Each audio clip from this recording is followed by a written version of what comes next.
According to King Von, Big Mike from O Block is a lot like Sammy the Bull Gravano, a straight gangster with a real record of getting busy in the streets who snitched. King Von's co-defendant won his appeal, was released from prison, and was interviewed by DJU to explain why he told. Coulda hit them with the scoop, but he ain't sugarcoat. Now he told him what he told. That was my brother, he broke. Gotta act like I don't know. For his part, Big Mike denies snitching allegations and claims that his homie, King Von, only accused him of snitching to make Lil Durk happy, a hot song, and some easy money. This channel will look at the facts, not listen to music, in order to determine the truth. Is Big Mike Sammy the Bull Gravano? Is he a rat? On today's show, the Cartoon News Network welcomes Big Mike home from prison with a paperwork party. How did they wrap you up? How did they come? What made them come get you? So, whole time, I ain't gonna put nobody's names out there or whatever. Big Mike doesn't have to put anybody's name out there when talking about how he got arrested with King Von for the murder of Malcolm Stuckey, because the answer is in the paperwork for his appeal. According to the appellate court, defendant called Detective Garza, who testified that he interviewed Jasmine Mitchell on July 17, 2014. Mitchell told Garza she was in a vehicle with defendant on the night of the offense, and she identified defendant in a photograph. Based on information from Mitchell, police arrested defendant. Defendant was in custody in the police station from July 20th to 21st, 2014. Garza and Battellini were the first detectives to interview defendant. Defendant participated in 3 lineups that evening, viewed by 3 eyewitnesses to the shootings. None of the eyewitnesses identified defendant. Jasmine Mitchell acknowledged she was granted immunity in exchange for her testimony. Mitchell and Davon Bennett, aka King Von, were close friends, and she met defendant through Bennett. She identified both men in court. On May 29, 2014, Mitchell drove Bennett and defendant to CJ's party in her silver Alero. She parked in front of CJ's house. Mitchell and Bennett exited the vehicle.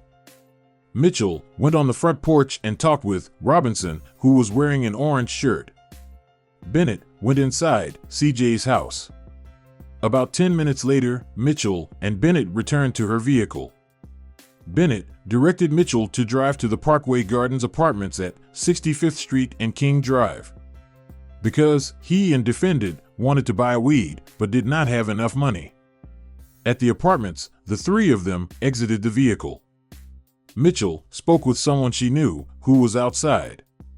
She did not know where defendant and Bennett went. About 10 minutes later, defendant and Bennett returned to Mitchell's vehicle. The 3 of them re-entered her vehicle, and she drove back to CJ's house. Bennett directed Mitchell to park on another street. Bennett and defendant exited the vehicle while Mitchell remained inside on her phone.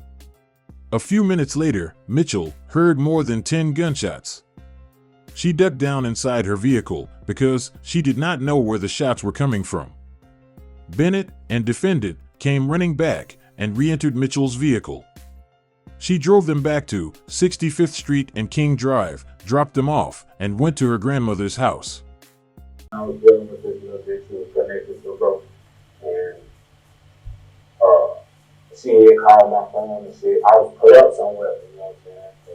Doing too much shit out there in the hood and shit. So I like to go and be able to just chill and not have to worry about shit like how I do when I'm in the hood. So I was concerned, you know what I'm saying, that one of my little ladies spills or whatever, you know, and you know what I'm saying, the little bitch had called me and said, she was like, what you doing? I'm like, shit, what's up? She like, man, I just left the police station. I'm like, what do you mean you just left the police station? She like, they just showed me a picture, you know, shit. They was talking about she was involved with a murder on 57 of the South. I'm like, what the fuck you mean they showed you a picture of me and told you that I was involved in a murder? Like, these police out here really don't know me like that. Like, what the fuck are you talking about? You know? She like, well, they got a picture of you leaving the scene of the crime. whole time in my mind, I'm knowing ain't no cameras over there. But we got me leaving the city of the crime. So I was like, man, they ain't got me. That's somebody else. I'm with you. You know what I'm talking about? So she like, I just wanted to let you know your name got brought up and shit. I'm like, my name got brought up. That means somebody brought up my name. Like, somebody telling lies. So at this point, I'm knowing what's going on. She sitting in the police station and got me on speakerphone, really taking shit like that and shit. So I was like, man, I ain't do this shit. I don't know shit, man. I don't know what she's talking about. And I hung up. Yeah. And then she called me from a different number. From one of the apps or whatever when you call people and it's another number pop up. She called me from there on. She told me I could be on crash and save me like that. They were trying to get you to implicate yourself and shit like that. I'm like, shit, how they even know my name? Like, how my name even come up, period. You feel me? And she was like, I don't know who other than. I'm like, so why you in the police station? How do you even know about you? Yeah. I'm like, yeah, you gave my name. I hung up on that's really how I got wrapped up in the situation. Because she gave up my name and shit. And then, a few more people that was connected to the nigga gave up my name, you know what I'm saying? Like, the shit felt like a setup. I'm young. Okay. Because he was already booked. Yeah, I already charged. But it's like, why do y'all say my name for? And y'all try to like downplay it and shit too. Like, what the fuck?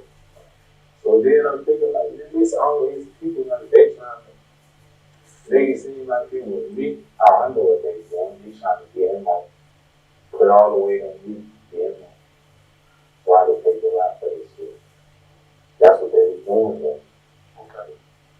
So I peeped it before why it was going on and shit. Especially when the lawyers can stop like showing me recording and shit. I'm like, yeah, really a good guy though. Like, he ain't gonna say nothing about none of his people, bro. And then these people that do everything,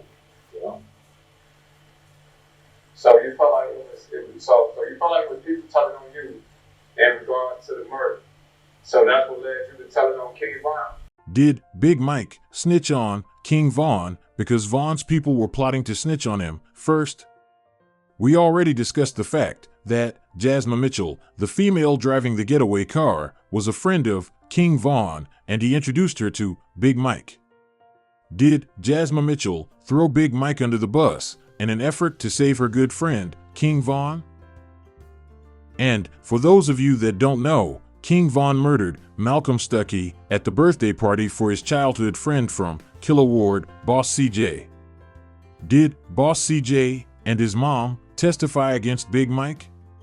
Let's look at that paperwork from Big Mike's appeal again to find the answers. At the hearing on his motion to suppress, the state presented a stipulation that defendant was arrested on July 20th, 2014 at 3:06 p.m. While in custody, in the interview room, defendant slept on a mat, on and off, for 12 hours, was allowed to use the bathroom numerous times, was given food to eat at different times, including a sandwich, chips, and McDonald's, and was given numerous bottles of water and cigarettes. The state presented another stipulation to the Foundation for video clips defense counsel was going to play and stated defendant was not alleging any threats or coercion occurred outside the video clips being shown in court. Defendant played for the court 7 video clips excerpted from the video recorded while he was in custody in the interview room.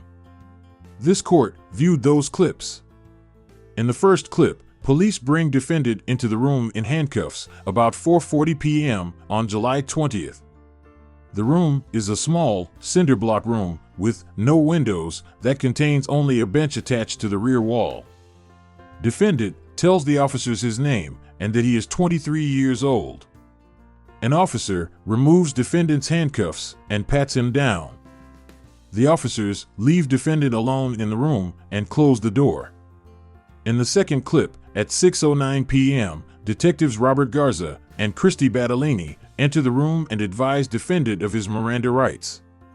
Defendant agrees to speak with them. Defendant repeatedly denies any knowledge of or involvement in the shooting.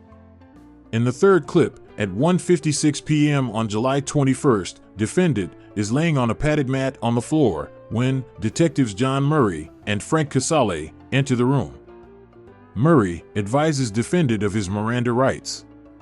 Defendant continues to deny his involvement in the shooting. Each of these three interactions lasted 2 to 2.5 minutes. Well, okay. So far, so good.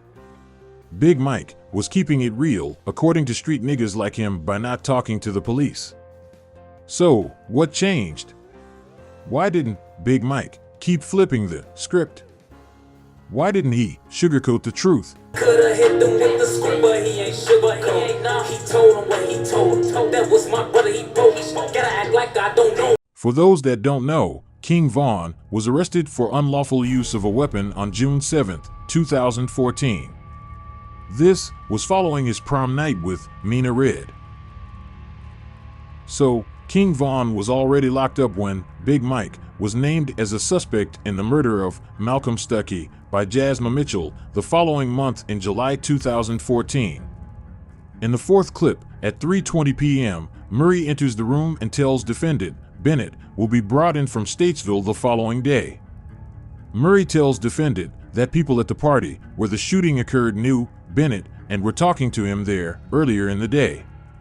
Defendant asks Murray, "You're saying that he knows the people he was in the party with?" Murray replies, "Yeah." Defendant states, "I didn't know all that." Defendant continues to deny any knowledge of the shooting. Defendant tells Murray he gave an inculpatory statement in his prior armed robbery case and pled guilty. Defendant states that if he was involved in this shooting, he would have requested a lawyer and not spoken with police. This is where Big Mike made a big mistake. He knew that he was involved in the shooting. His dumb ass thought he was going to outsmart the police. I guess he forgot that he's just a stupid gangster like Sammy the Bull Gravano, not a lawyer. He should have demanded his constitutional right to legal representation and shut the fuck up. Instead, his fourth interaction with police lasted 7.5 minutes. In the fifth clip, at 8:58 p.m., defendant is sleeping on the mat when Murray and Halloran enter the room. Halloran speaks in a loud and assertive tone. He tells defendant that the police put the puzzle together and it led to him. Halloran states, "You are going to jail, make no mistake." Halloran points out that defendant participated in 3 lineups the previous night and asks him why the police did not let him go home. Defendant replies he knows why. The fact is, Big Mike did not know why he told. He thought he turned Sammy the Bull Gravano on King Von because Von's people identified him in a police lineup. But the truth is, none of the eyewitnesses identified him. Man, I don't know why he told. That boy was realer than the bitch, man. I don't know how he told. He coulda hit them with the script, but he ain't sugarcoat. Halloran tells defendant that when they get to trial, Bennett will try to save himself and testify that defendant did it. Halloran states that if Bennett starts talking and defendant does not, Halloran will listen to what Bennett has to say. Halloran tells defendant that his girlfriend will be one of the first witnesses to testify against him. Halloran tells defendant that they did not arrest the wrong guy and that he is a done deal. Halloran asks defendant if he understands the position he is in and tells him, "It's up to you." Halloran states, "Make no mistake about it, you are under arrest for murder. We're going to violate your fucking parole. We're going to stick it up your ass." Defendant says nothing. Halloran tells defendant, "Chew on that for a while," and leaves the room. This interaction lasted 7 minutes. Halloran's language is laced with profanity. For most of the time, Halloran leans against the wall, but he moves about the small room, occasionally close to defendant, and at one point sits next to defendant on the bench, mimicking defendant and Bennett sitting next to each other at trial. Halloran lightly taps defendant's front shoulder 3 or 4 times during the interview. In the 6th clip, at 9:07 p.m., Halloran and Murray re-enter the room. Halloran shows defendant his arrest report and the warrant for his parole violation and tells him, "You're fucked." Halloran tells defendant that if he does not give up, Bennett, we're going to end this case on you. Halloran tells defendant that if Bennett testifies against him at trial and defendant then testifies against Bennett, the prosecutor will use defendant's prior armed robbery conviction to argue that his testimony is not credible because he is a convicted felon. Halloran further states, "You better start playing ball with us or you're kissing your fucking ass goodbye for a very long fucking time." Defendant states, "Y'all ain't trying to help nobody." Halloran replies, "I never once said I am trying to fucking help you, and I'm telling you what the truth is." Defendant states that even if it was Bennett's idea and Bennett was the shooter, I'm still going to jail. Halloran replies, "You still have a problem, you're absolutely right." Defendant then states, "At the end of the day, y'all don't sentence me, the judge do." Halloran states that defendant is right, but that the judge bases the sentence on the prosecutor's recommendation, which is based on information from the police about what defendant told them. Halloran tells defendant there is nothing he can do or say to help Bennett. He further states, "You can't fucking do nothing to help yourself without going through me and Murray." Halloran tells defendant, "You better work with us instead of against us, and honestly, think about it. What other move do you have here?" Murray tells defendant, "I can't hold your hand anymore." Defendant states, "Give me some time to think, man." Halloran calmly replies, "Okay, do your thing. You think all you want." Halloran asks defendant if he needs to use the bathroom or needs anything. Defendant asks for a cigarette. Halloran says he will try to find him one and leaves the room. This interaction lasted about 10 minutes. Before we discuss the final, dramatic 7th video clip of Big Mike's interrogation, please put some pressure on that like button and subscribe to the Cartoon News Network. Man, I don't know why he told that boy was realer than the bitch, man. I don't know how he told. He coulda hit them with the script, but he ain't sugarcoat. In the final clip, at 9:42 p.m., Halloran and Murray re-enter the room. While discussing their investigation process with defendant, the three men are laughing together. Halloran tells defendant that if the police have the facts wrong, it is up to defendant to straighten it out, or the police will go with the information they have. Halloran says he believes the shooting occurred because Bennett did not like someone at the party. Defendant asks Halloran if he tells them what happened, will they make a recommendation to the judge stating that he cooperated? Defendant states, "I know, at the end of the day, either way it go, I'm going to have to do some time." Murray tells defendant, "I can't make you any promises, nor can he, but they will ensure his cooperation is noted." Halloran states, "He told you, I can't make you a promise, and it will be up to the prosecutor to decide what they want to do with defendant."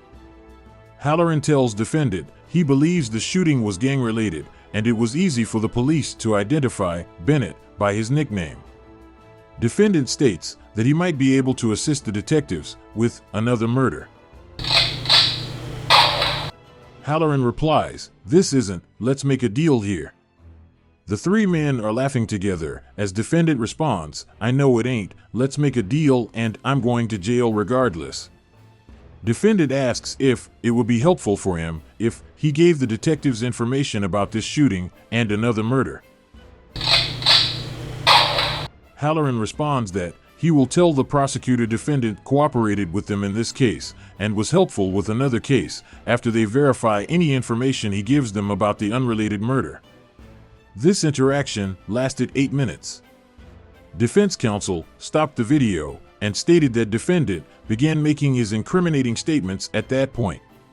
A nigga told on me before he got a longer sentence. I think they gave him 28, he'd rather talk than listen. Detective Murray testified that on July 21, 2014, he had 2 conversations with defendant in an interview room at police headquarters. The first conversation included Detective Casale, and the second conversation included Detective Halloran. Both conversations were video and audio recorded.